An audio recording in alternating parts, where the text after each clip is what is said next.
निधि की शादी किशन नगर में जतीन के साथ हो जाती है। उसकी 2 सास थी, एक तो उसकी सास और एक उसकी दादी सास।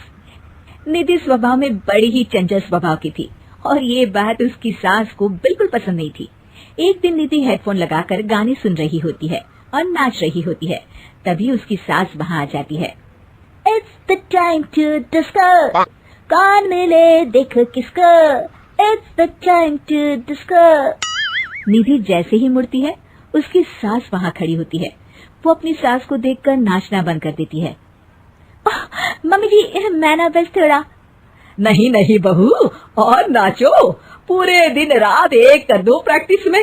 क्या है ना, तुम्हें तो डांस इंडिया डांस में जाना है ना। Dance India dance? नहीं नहीं मम्मी जी, वो तो मैं बस ऐसे ही।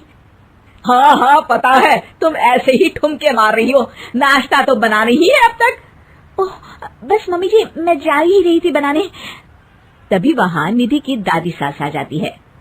अरे बहू, जरा मेरे कमरे में तो चल, तेरा चश्मा नहीं मिल रहा है। माँ जी, चश्मा मिलेगा भी कैसे, वो तो आपने अपने सर पर लगा रखा है। भूल गई थी मैं। सास वहाँ से चली जाती है और दादी सास निधि की तरफ देखकर मुस्कुराती है और आंख मारती है। अगले दिन निधि टीवी देख रही होती है। तभी वहाँ उसकी सास आती है और कहती है, बहू ये क्या, दिन भर टीवी के सामने अपनी आंखें खराब करती रहती है तू। मम्मी जी, वो कोई काम नहीं था तो मैंने सोचा कि टीवी ही देख लूं। अच्छा, काम नहीं था, कोई नहीं, रात में घर में कुछ रिश्तेदार आ रहे हैं, उनका खाना बनाना है। चलिए बहुरानी जी। हैं? कितने लोग आ रहे हैं मम्मी जी? यही कोई 10-12 लोग होंगे। अभी से ही लग जाओ काम पर, समझी? उनकी खातिरदारी में कोई कमी नहीं रहनी चाहिए।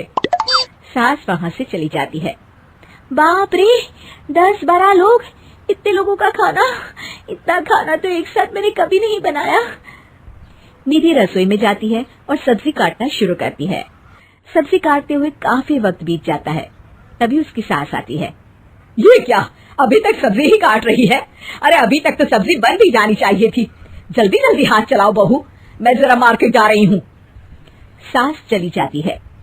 इतना सारा काम है और खुद अकेले ही करना पड़ रहा है मुझे।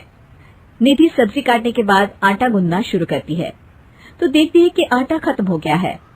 आटे के पैकेट ऊपर वाले स्लैब में रखे हैं। उफ़, एक काम और बढ़ गया।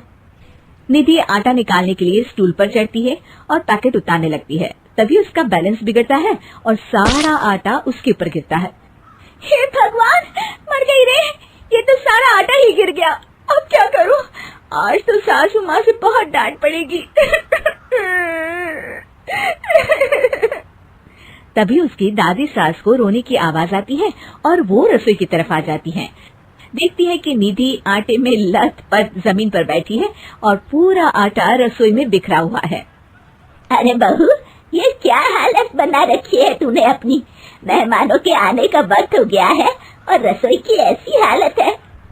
दादी सासू माँ, आज तो मुझे मम्मी जी घर से ही निकाल देंगे।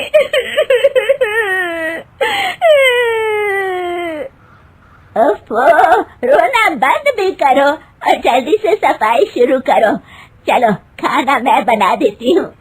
निधि सफाई में लग जाती है और दादी सास झटपट सारा खाना बना देती है। रात में सारे मेहमान खाने पर बैठते हैं। लीजिए ना, आज तो सारा खाना हमारी बहू ने बनाया है। सब खाना शुरू करते हैं।